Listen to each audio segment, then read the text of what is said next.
creo que deja posesionados a muchos o a pocos de los candidatos que están en esta contienda electoral. Andrea, muchas gracias por estar en la W aquí en la ciudad de Cuenca. Muy buenos días. Quisiéramos conocer cuál es su análisis, cuál es su punto de vista frente a lo que dejó como resultado de las expectativas que teníamos los ecuatorianos. ¿Cumplió o no cumplió el debate esta expectativa del electorado que se preparó para verle en un número bastante significativo y de ahí tomar decisiones frente al proceso electoral que se aproxima en el país? Bienvenida. Muy buenos días, un saludo muy cordial para W Radio y todo el sur del país que se conecta a esta transmisión. Bueno, el CNE nos dice que más de 9 millones de personas se conectaron al debate, vamos a tener que creerles. Lo cierto es que para estas personas que se conectaron, el debate fue un espacio para poder conseguir algo más de información de los candidatos. Sin embargo, a mi criterio, tanto el CNE como el debate nos quedan debiendo en función de fortalecer la democracia. El formato y la metodología en la que el debate está planteado no permite conocer la profundidad de la propuesta, la profundidad del candidato, la profundidad del modelo de gobierno, ni del modelo económico que se propone, que finalmente son los temas fundamentales, los de fondo. Lamentablemente, el formato y la metodología en la que el debate está planteado privilegian la puesta en escena histriónica, este mensaje direccionado a causar humor, a convertirse en meme, precisamente para, a través de esta estrategia, quedarse en la retina y en la conversación del día a día de los ciudadanos. Pero esto, si bien puede llegar incluso a divertirnos, no es que fortalezca demasiado la democracia porque no le permita a todas las personas llegar al día de la elección con un conocimiento completo y la información necesaria para poder ejercer su derecho a votar en plenitud y en conocimiento de a lo que se está enfrentando. Ahora, si bien el formato y la metodología del debate tienen gran parte de la responsabilidad de la calidad de información que recibimos en este tipo de espacios, también es cierto que hay un problema normativo de fondo, un problema estructural en el país con el Código de la Democracia y la propia Constitución, que nos han ocasionado tener más de 15 candidatos prácticamente en todos los procesos electorales presidenciales del último tiempo. Y esto es complejo porque es difícil armar un programa de televisión que retenga la atención del televidente, pero al mismo tiempo trabaje el fondo de la propuesta y de los candidatos, teniendo 16 personas que escuchar. Entonces, definitivamente hay que hacer cambios drásticos en la normativa, drásticos de la metodología, y creo que esto inicia teniendo un gobierno estable, un gobierno lo más pronto posible que pueda empezar con decisión política a tomar ese tipo de decisiones que tanta falta le hacen al país.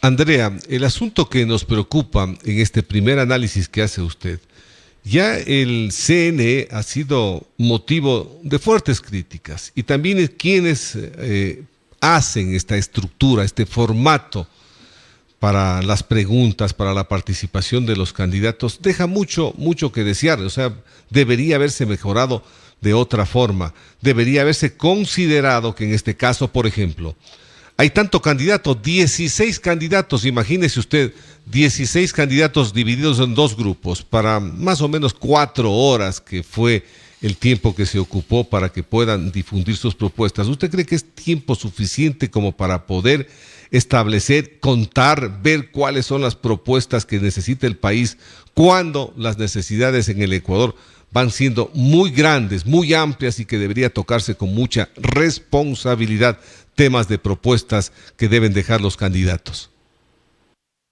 Definitivamente, y yo me pregunto, de más de 3 horas y algo, casi 4 horas de debate, ¿de qué manera la metodología planteada por la Comisión de Debates y por el propio CNE garantiza precisamente que la gente pueda estar en completa atención? El objetivo fundamental del CNE es promover la democracia en el Ecuador.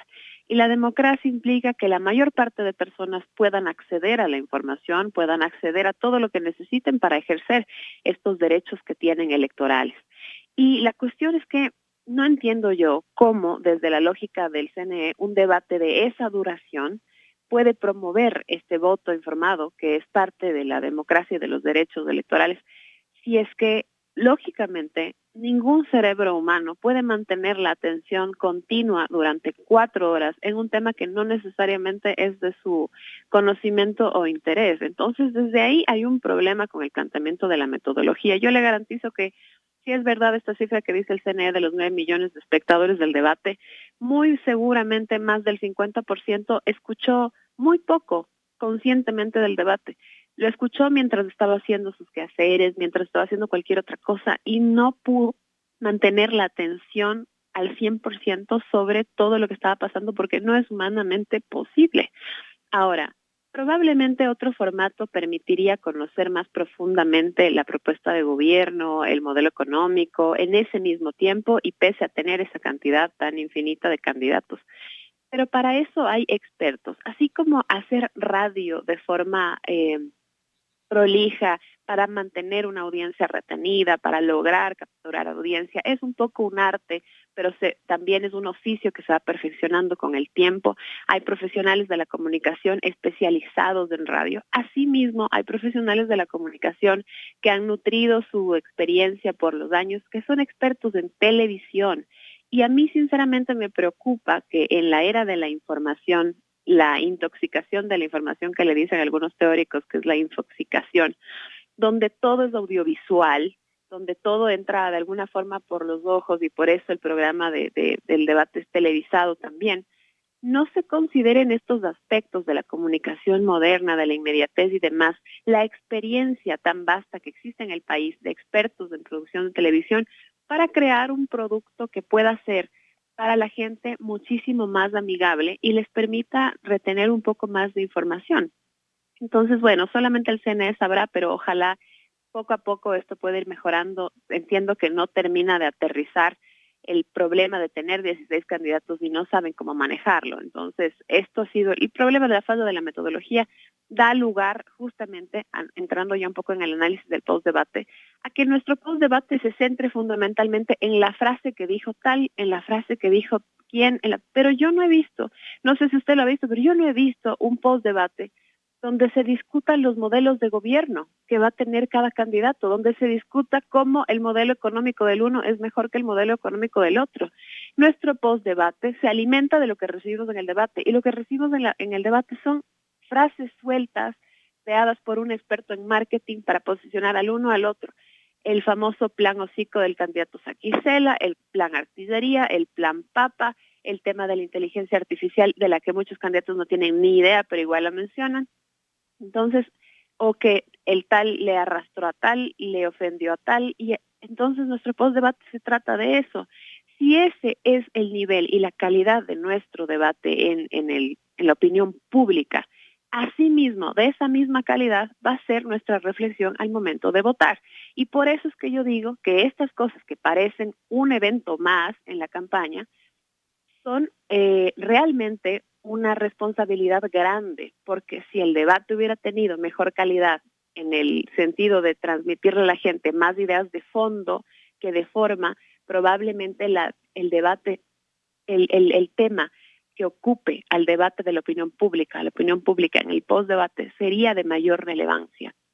Esa no es una realidad, pero hacia eso hay que caminar, porque si no mejoramos la calidad de democracia que tenemos, seguiremos teniendo la calidad de gobiernos que hemos tenido. Y esto es algo que tiene que cambiar. Necesitamos un gobierno que entre con legitimidad, ojalá apoyado por una gran cantidad de personas. Yo siempre he estado promoviendo esta idea durante varios meses ya. Creo que las condiciones se dan para tomar una decisión en una sola vuelta. Ojalá sea así por cualquiera de las dos tendencias que lideran la intención de voto, para que podamos tener pronto un gobierno estable que cumpla su periodo y que empiece a hacer estos cambios que el país tanto necesita. Exacto. Voy a un poco a recoger lo que usted manifestó, Andrea. Sí, no hay ninguna propuesta de fondo sobre cuál sería el modelo de gobierno. Vemos más bien cosas muy sueltas que tratan de posesionar cada uno de los candidatos con el afán de poder tener mucho más adeptos a cada una de estas candidaturas. Lo que vemos en el postdebate más bien es el tema de cuáles han sido las frases que más han impactado, como usted bien lo acota, el plan hocico, el plan papa, hablar mucho de la inteligencia artificial, ya viéndonos incluso en esto como muy ingenuos y que creen que ya la solución al país lo va a dar o lo va a proporcionar la inteligencia artificial.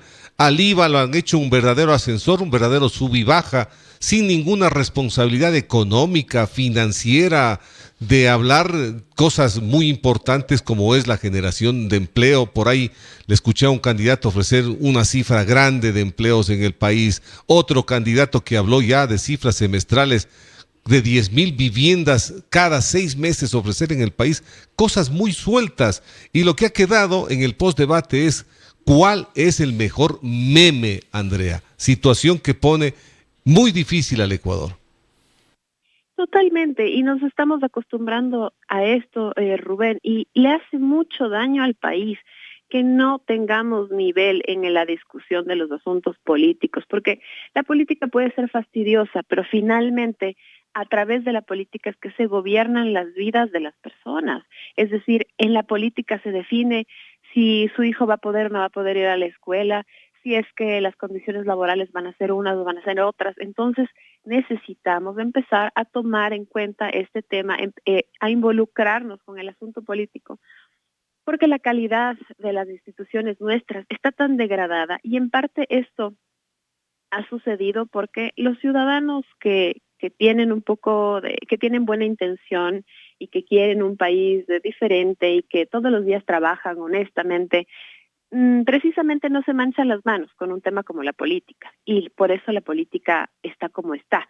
Y no es posible, no es posible que nuestro debate frente a una elección muy importante, porque recién en esta elección volveríamos a tener 4 años, se supone, de estabilidad en el país.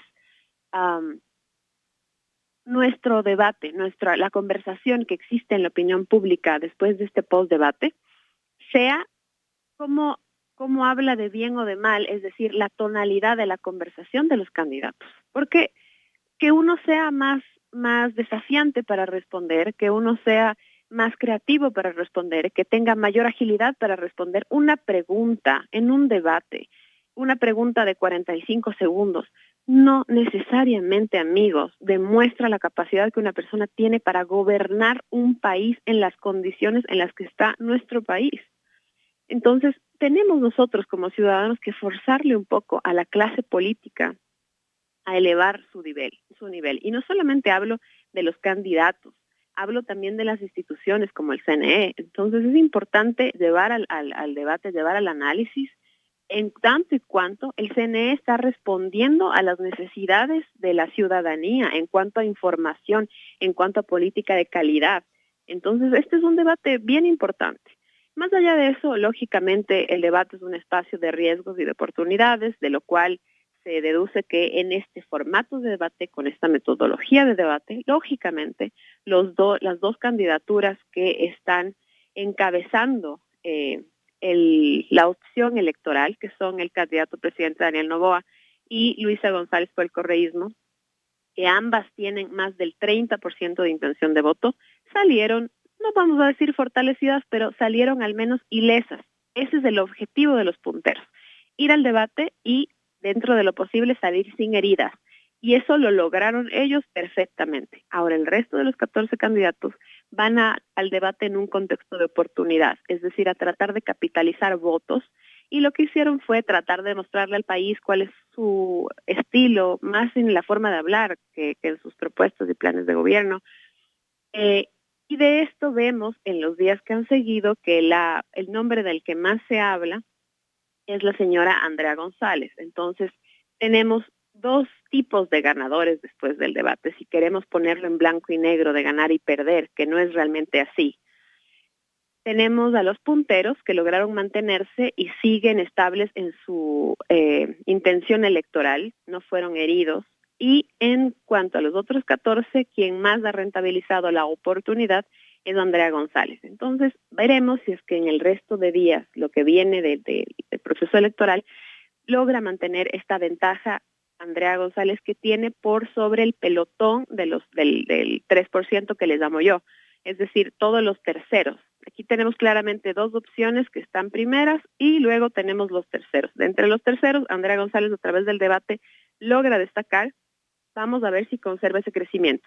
Lo que sí les digo, porque yo soy absolutamente escéptica de que volvamos a tener el escenario de la última elección presidencial, es que Andrea logre subir los 20 puntos, 30 puntos que necesitaría para convertirse en una opción competitiva frente a los dos que encabezan la intención electoral. Entonces yo creo que esto es bastante improbable porque las condiciones no son las mismas. Recordemos que en el último proceso electoral, después del debate y después del desempeño que tuvo Daniel Noboa, que es nuestro actual presidente, el proceso de votación se vino 5 días después. Entonces era posible mantener el crecimiento después del debate, pero ahora la situación es distinta. Vamos a votar en 20 días y mantener algo caliente durante 20 días no es tan fácil, requiere muchos recursos, requiere estrategia, que hasta ahora no la he visto, pero probablemente la veremos en los próximos días. Hay que revisarlo. También, claro, decir que Andrea González se convierta en una tercera vía real implicaría que los punteros, es decir, quienes lideran la intención de voto, no hagan nada y permitan que el resto de los candidatos crezcan, y creo que eso tampoco es una opción. En todo caso, para mí la reflexión fundamental que nos deja el debate y la conversación del postdebate es que hay que elevar la calidad de la opinión política y de las instituciones que se dedican al fortalecimiento de la democracia en nuestro país.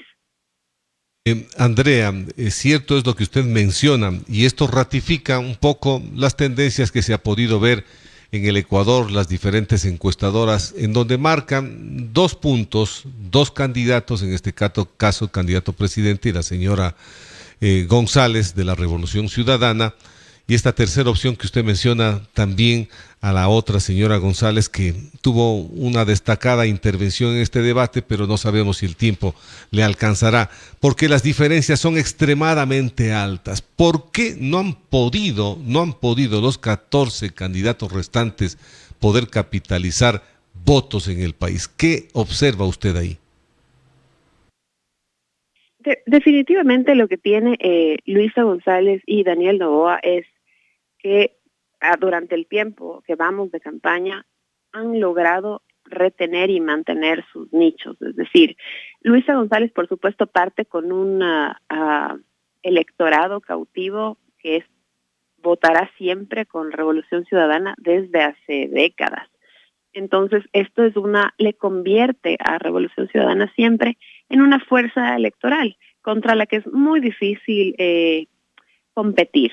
Sin embargo, el candidato a presidente Daniel Noboa también hace lo suyo construyéndose territorialmente. Su movimiento es nuevo, pero como sabemos, toda la gente quiere estar cercana al poder de turno y eso hace que sea más fácil construir estructuras territoriales. Así que definitivamente yo considero que algo que ha impedido muchísimo el crecimiento de este pelotón de los terceros, es decir, de las terceras opciones que están entre el 3 y el 5% de intención de voto, distantes en más de 25 puntos de quienes lideran la intención de voto, es que no están compitiendo contra cualquiera. Los otros candidatos, los otros 14, están compitiendo contra dos monstruos, están compitiendo contra dos fuerzas políticas muy grandes y también que tienen unas ramas, una fuerza, un músculo comunicacional también muy importante. Recordemos que en el equipo de Luisa González están comunicadores que están entre los mejores de Latinoamérica, premiados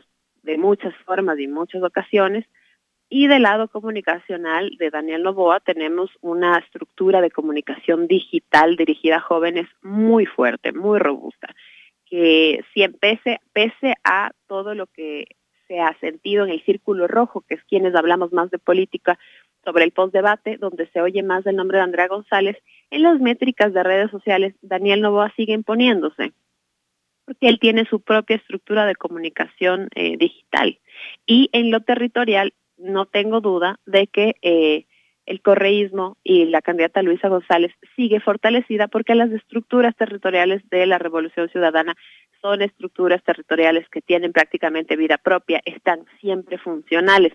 Una de las estrategias que le ha permitido al correísmo sobrevivir durante todos estos años es que incluso fuera de elecciones, esas estructuras territoriales son operativas y están activas.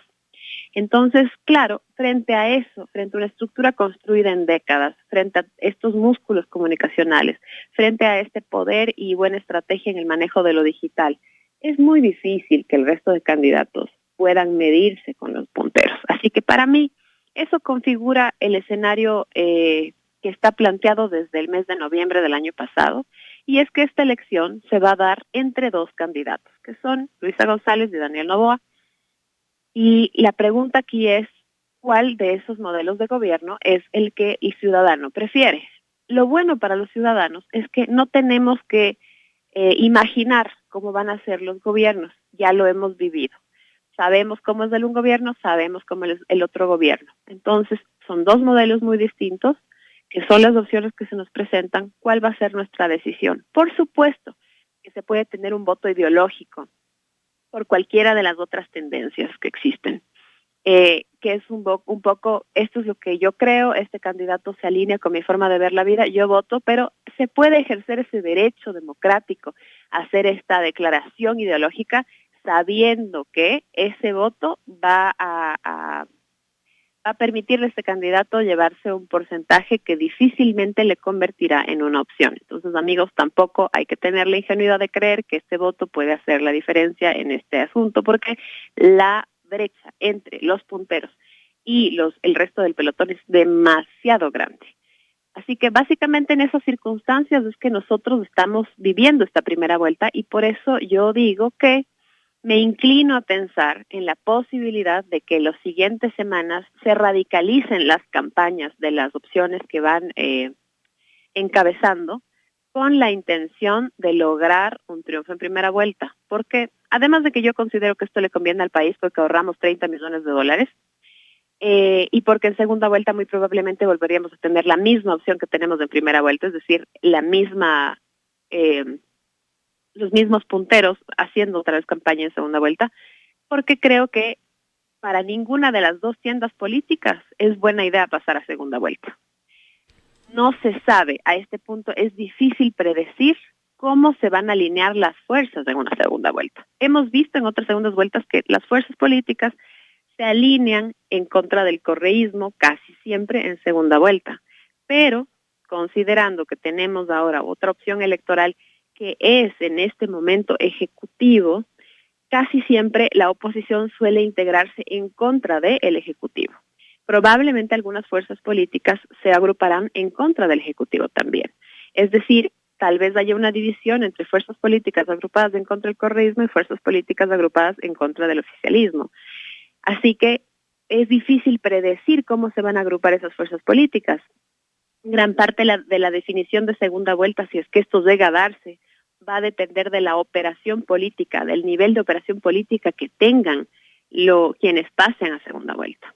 Así que ojalá, me reitero, por bienestar del país, esto se pueda decidir en una sola vuelta y también nos ahorramos un par de millones de dólares.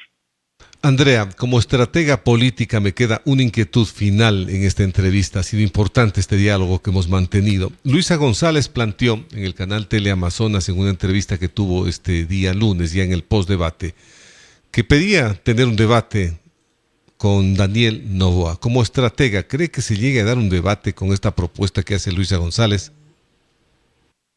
A mí me gusta mucho la idea de que los candidatos tengan la mayor cantidad de oportunidades para controvertir. A veces se piensa que la controversia en la política es una mala palabra. No hay que pelear, no pelees. No, es que el asunto es el nivel de la controversia. El poder conversar teniendo antagonismos es importante porque nos permite a los ciudadanos entender en un amplio espectro la realidad. Así que yo celebraría un encuentro de este tipo, pero dudo que suceda, porque ambas candidaturas tienen insumos de investigación. Daniel Noboa tiene sus encuestas, Luisa González tiene sus encuestas, y en cada uno de estos informes ellos están punteros. Es decir, en las encuestas de Daniel Noboa, él está primero, en las encuestas de Luisa González, ella está primero. Lo que sabemos, porque todas las encuestas coinciden, tanto las de él como las de ella, es que ambos están por sobre los 30 puntos, es decir, tienen más del 30% de intención de voto. No podemos saber la realidad al 100% porque esto implicaría que hagamos una encuesta 100% imparcial pagada por la ciudadanía y eso no existe. Entonces tenemos que guiarnos referencialmente por los informes que tiene el uno y que tiene el otro. En ambos informes también coinciden en que todos los terceros están entre el 3 al 5% de intención de voto. En este sentido, considerando que el candidato presidente Daniel Noboa se encuentra ante su lógica primero y la candidata Luisa González por el correísmo se encuentra ante su lógica primera, es difícil que exista un debate porque el primero siempre se cuida de debatir porque es un riesgo. No se olviden de esto. Para los que van primeros, el debate, cualquier posibilidad de controvertir, o sea, de conversar frente a frente y decirse cosas, enfrentarse, es un riesgo, siempre será un riesgo, porque puede acabar mal parado. Para el resto, para el que va debajo, para los otros que no están punteros, siempre será una oportunidad. Desde esa perspectiva, y considerándose los dos primeros, lo asumen como un riesgo y por lo tanto podrían considerarlo un riesgo innecesario y dudo mucho que este debate se dé. Más allá de haberlo planteado en el programa de televisión como una idea quizá del momento, dudo mucho que su equipo estratégico, que tiene esta visión muy clara, permitiría un debate y al mismo tiempo también creo que el equipo estratégico del otro lado tampoco lo permitiría. Aquí el debate va a ser un debate no frontal, va a ser un debate que suceda todos los días a través de la comunicación. Se enfrentarán unos con otros para tratar de demostrarnos quién es el mejor. Y esperemos que lo hagan de una manera consistente y que esto permita ver el fondo de la propuesta para que los ciudadanos puedan tomar cuanto antes una decisión. Andrea, muchas gracias por haber estado en el espacio informativo de la W. Un abrazo en la distancia. Muchísimas gracias a ustedes. Un abrazo también. Muy buen día. Gracias. Ha sido Andrea Yepes Ponce. Ella es politóloga. Analizó todo lo que ha sido el debate, el postdebate, muy objetiva en sus criterios. Antes de ir a la pausa, solamente dejo esta frase. Esto ya se acuña en el mundo de los políticos, de los asesores, y esto es algo que se aplica. El que va primero no debate. O sea, el que va primero no le pide debate al segundo. Así es de simple. Entonces yo creo que las cosas, estas votaciones están polarizadas, es evidente, y dos candidatos. Habrá que esperar ya el día final en donde la población sabrá solventar y decir este candidato o esta candidata es la que deberá estar al frente del manejo del país por los próximos 4 años. Vamos a ir a la pausa. 8 de la mañana, 7 minutos en la W. Publicidad. El agua es vital para seguir viviendo en este planeta.